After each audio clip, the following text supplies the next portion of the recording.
ҳамин тавр бо яктаки кабуд абрег нагучев қаҳрамони ҷаҳони то 17 сола дар риштаи гӯштини ҷудо ба майдон ворид мешавад.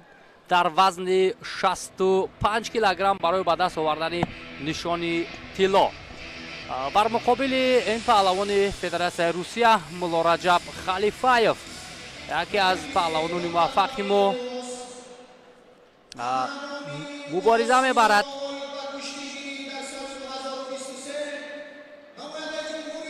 Муллораҷаб Халифаев натиҷаи хеле арзанда дорад дар гӯштини ҷудо ва дар гӯштини миллии гӯштингирӣ ва имрӯз барои нахустин медали тиллои қаҳрамонии ҷаҳон дар риштаи гӯштингирӣ нерӯсанҷӣ мекунад ки албатта дар назди пешвои муаззами миллат, дар назди раиси шаҳри Душанбе ҳунарнамоӣ кардан барои Муллораҷаб Халифаев воқеан ҳам боиси ифтихору сарбаландӣ аст. ва акнун муаррифии варзишгарони як бори дигар Абрек Нагучев аз Федератсияи Русия бо яктаки сафед, Муллораҷаб Халифаев аз Тоҷикистон бо либосҳои сабз рақобатро шурӯъ мекунанд бо адои эҳтиром ба ҳамдигар ва бо амри довари ӯзбекистонӣ.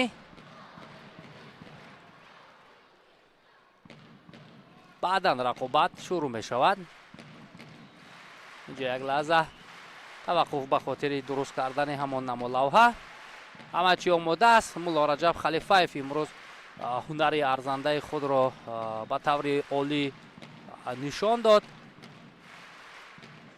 дар марҳилаи нима ниҳоӣ Шаҳбоз Саид Аброров паҳлавони дигари Тоҷикистонро шикаст дод ва ба ин ҷо омад. хуб амр мекунад довари ӯзбекистонӣ. гиред рақобат шурӯъ мешавад.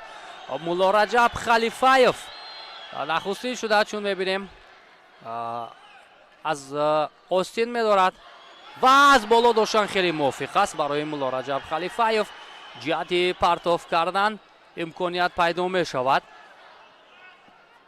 барои ҳалуки даруна, вале Нагучев ҳам хеле паҳлавони соҳиб таҷриба аст.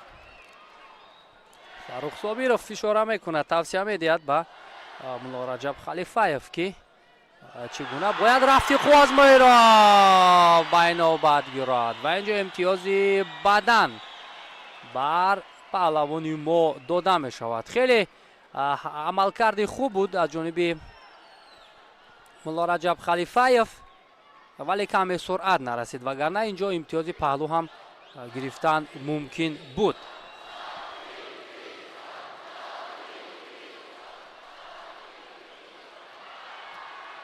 фишори Халифаев хеле зиёд аст. Нагучев ҳам дар ин ҳолат кӯшиш кард аз сари остин дорад барои иҷрои усул, вале муваффақ нашуд, чунки фаъоли Халифаев ба хубӣ ба назар мерасад.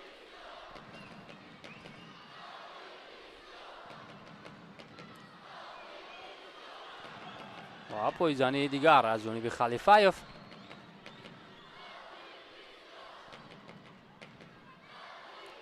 аммо мавқеиятро бояд ба ҳариф нагузорад, чун ӯ таҷрибаи бисёр дар гӯштини ҷудо дорад. метавонад ки аз воситаҳои гуногун истифода барад. ин ҷо боз бадан бояд бошад барои ҳаракати Халифаев, вале на.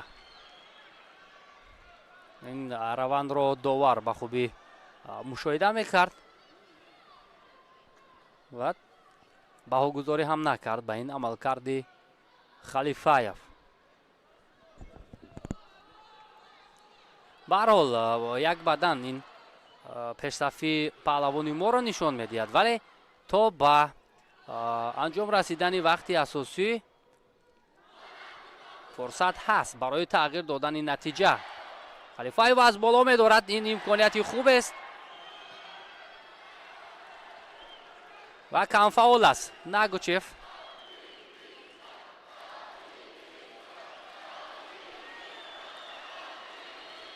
огоҳӣ ҳам мегирад ба хотири камфаъолӣ Абрек Нагучев.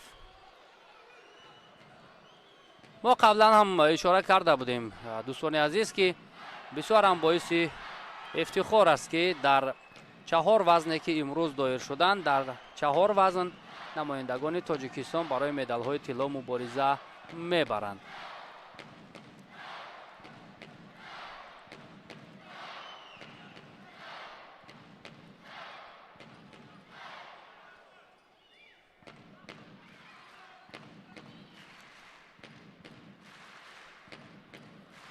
мавқеиятро инҷо Нагучев мехост ишғол намояд. аз камарбанди Халифаев дорад, вале ин амалкарди паҳлавони мо бидуни натиҷа монд ва бори дигар мехоҳад партоф кунад Халифаев ва довари ӯзбекистони ҳам ишора мекунад ки инҷо чизе нест, имтиёз нест, ба ҳар ҳол фаъол аст. Халифаев фаъол аст.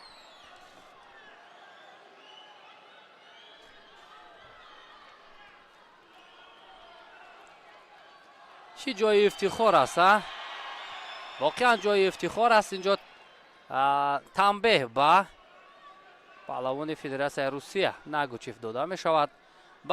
ба чӣ хотир ман гуфтам ҷои ифтихор аст? чун албатта ин мероси гаронбаҳои мардуми тоҷик, чун мебинем ба гӯши ҷаҳониён рафт, имрӯз аз ҷониби ҷомеаи ҷаҳон эътироф шудааст ва бо як шукӯҳу шаҳомати хоса ин мусобиқот баргузор мешавад. инҷо бадан ишора мекунад довар ва боз мехоҳад аз наворҳои такрорӣ ҳам истифода борад ба хотири мутмаин шудани ин қароре ки бароварда шуд.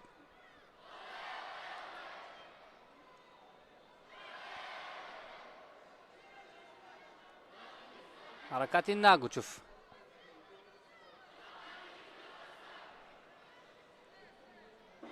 барои ҳамин амал кард. инҷо бадан гузошта шуд ё дигар ҳолат буд? ҳамин пойзание ки аз ҷониби Абрак Нагучев буд, ба ҳамин хотир бадан баҳогузорӣ шуд.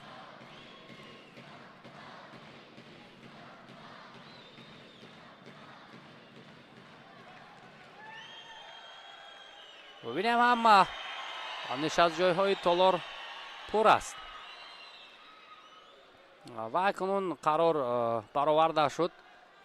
бадан нест, яъне фаъолӣ паҳлавони Федератсияи Русия инҷо дида нашуд. ба ҳамин хотир ба ӯ имтиёзи бадан дода намешавад.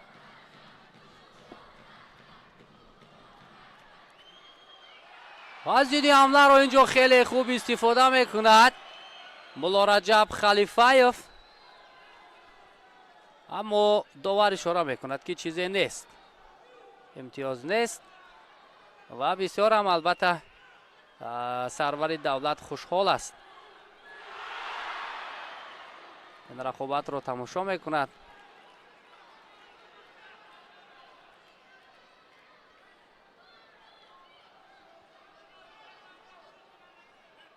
ин ҷои бисёрам ифтихор аст ки имрӯз анъанати ниёгони мо, мероси бою ғании тоҷикон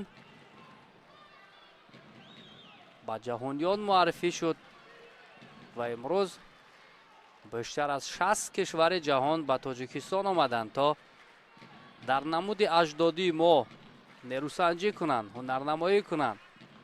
сонияҳои кам боқӣ монданд то анҷоми вақти асосӣ. Муллораҷаб Халифаев наздик аст то нахустин нафаре шавад ки дар аввалин чемпионати ҷаҳон оид ба гӯштингирӣ нишони тиллоро ба даст биёрад.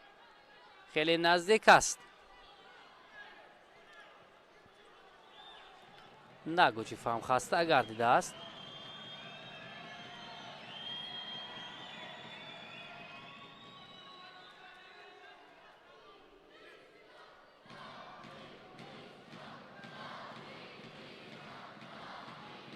рақобат боз шурӯъ мешавад. талошҳо барои гирифтани имтиёз, вале Муллораҷаб Халифаев ҳам дифои хеле олӣ дорад то ҳамин лаҳзаҳо, чун пешсаф аст, ба хубӣ медонад ки ин ҳолат бояд дифоъ карда шавад.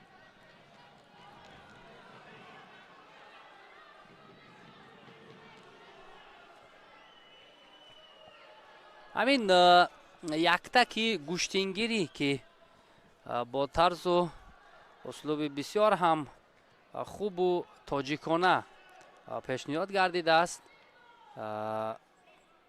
як хусусияти хоси дигари анъаноти ниёгони мо ҳам ба ҳисоб меравад. яй набояд ин ҳолатро ба ҳариф гузорад мулло Раҷаб Халифаев, чун хеле хатарнок буд. агар партоф ба хубӣ анҷом меёфт, ин барои Халифаев хеле душвор мешуд. сари зону нишаст дар инҷо паҳлавони мо, вале барои иҷрои усул муваффақ шудан натавонист. ба ҳар ҳол сонияҳо наздик мешаванд барои нишондоди таърихӣ ва ҳамин тавр дӯстони азиз вақт ба анҷом мерасад. мулло Раҷаб Халифаев дар вазни 65 килограмм аз Тоҷикистон унвони қаҳрамонии ҷаҳонро дар нахустин чемпионати ҷаҳон дар риштаи гӯштингирӣ ба даст меорад. медали тилло моли мулло Раҷаб Халифаев шуд ва ӯ нагузошт ки ин нишони тилло дар вазни 65 килограмм берун аз ватан равад. бисёр ҳам ҳунарнамоии шоиста дошт имрӯз мулло Раҷаб Халифаев ва ниҳоят ба нуқтаи ниҳоӣ расид. ӯ дасташ боло мешавад ва ин кафкубиҳо ҳам албатта ба хотири музаффарияти мулло Раҷаб Халифаев аст. бараш шоиста буд ва нагучист бошад ба гирифтани нишони нуқраи чемпионати ҷаҳони гӯштингирӣ мушарраф гардид. акнун шӯру шавқи мухлисонро бештар мекунад, ҳаяҷони мухлисонро зиёдтар мекунад ва ин ҳам Фарух Собиров ба хотири заҳматҳое ки дар омода кардани мулло Раҷаб Халифаев дошт миннатдории ӯ аст ва ҳаёҳую шӯру шавқи мухлисон ба хотири музаффарияти Халифаев бештар мешавад.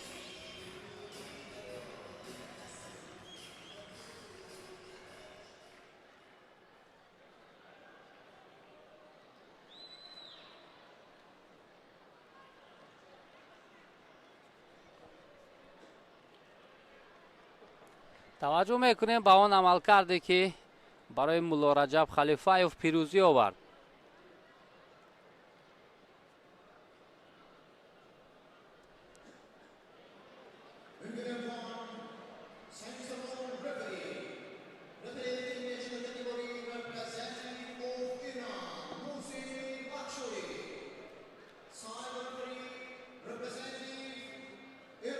محترم رستم امامعلی تقدیم می‌نماید. خب ҷоизаҳоро ба нафарони муваффақи вазни 65 килограмм пешвои муаззами миллат муҳтарам Эмомалӣ Раҳмон ва раиси шаҳри Душанбе муҳтарам Рустами Эмомалӣ тақдим мекунанд. تا 65 کیلوگرم رو استقبال می‌گیریم. албатта дар вазни 65 килограмм рақобатҳо хеле ҷолибу диданӣ сурат гирифтанд ки мухлисон ҳам воқеан аз ҳунари ин паҳлавонон ҳаловат бурданд. хуб ҳамин тавр Артур Штурбабин аз ҷумҳурии Узбекистон, Шаҳбоз Сайдаброров аз Тоҷикистон ду мақоми сеюмро ишғол карданд. شهباز سیدابرارов جمهوری تاجیکستان، ارتیام شتوربابین جمهوری ازبکستان. хуб ҳамин тавр пешвои муаззами миллат нафароне ки имрӯз муваффақ шуданд қадрдонӣ мекунад. Артём Штурбабин аз ҷумҳурии Узбекистон бо ҳамроҳии Шаҳбоз Сайдаброров ба гардан медалҳои биринҷиро овехтанд ва ҳамакнун намояндаи Федератсияи Русия Абрек Нагучев ба гирифтани нишони нуқра мушарраф гардид.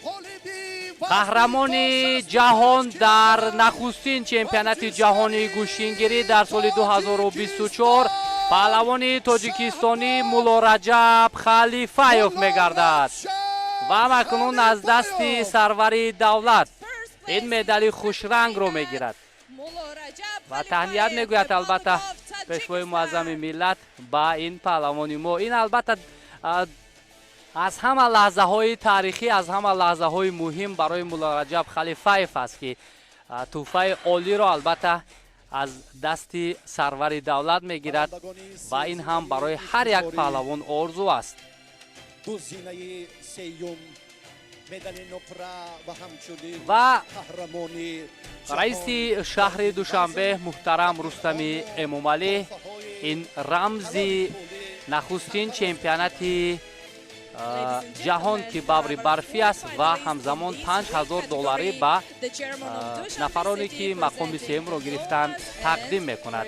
Банна Гучев аз Федератсияи Русия ки медали нуқраро соҳиб шуд, $10,000 амрикоӣ мукофотпулӣ тақдим мегардад. Ба қаҳрамони ҷаҳон Мулло Раҷаб Халифаев $20,000 амрикоӣ мукофотпулӣ тақдим мегардад. ҳамакунун бо шарофати пирӯзӣ Мулло Раҷаб Халифаев суруди миллии ҷумҳурии Тоҷикистон садо медиҳад. Sounds the national anthem of the Republic of Tajikistan.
воқеан тамоми заҳмату талошу кӯшишҳои варзишгарон ба хотири парафшон кардани парчами Тоҷикистон дар арсаи ҷаҳон аст. Ба хотири баланд бардоштани суруди миллии ҷумҳурии Тоҷикистон баланд садо додани он аст ва имрӯз он паҳлавонони муваффақи мо тавонистанд ки ба таври арзанда парчами кишварро боло бардоранд, суруди миллӣ садо дода шавад.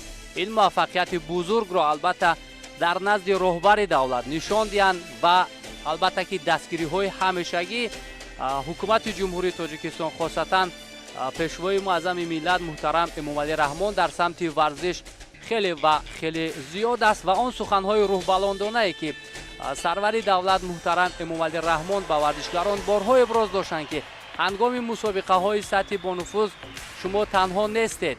дар назди шумо, дар пушти шумо сарвари давлат ва тамоми аҳолӣ мардуми Тоҷикистон аст. ин чиз албатта варзишгаронро рӯҳбаланд мекунад ва имрӯз ҳам ин қадршиносӣ, ин таваҷҷӯҳе ки роҳбарияти олии мамлакат раиси шаҳри Душанбе доштанд воқеан ҳам рӯҳбаланд мекунад бори дигар варзишгаронро ва тамоми он намояндагони кишварҳои хориҷро. ба ҳамин тавр бори дигар ёдовар мешавем ки дар вазни 65 килограмм Артур Штурбабин аз Узбекистон, Шаҳбоз Сайдаброров аз Тоҷикистон ду мақоми сеюмро ишғол карданд. Абрек Нагучев аз Федератсияи Русия ҷои дуюм ва Мулло Раҷаб Халифаев мақоми аввалро моли худ кард. албатта бо муҳаббату садоқати хоса тамоми мухлисону ҳаводорон пешвои муаззами миллат муҳтарам Эмомалӣ Раҳмон ва раиси шаҳри Душанберо гусел мекунанд. ин ҳам воқеан ҳам як рӯйдоди муҳиму таърихи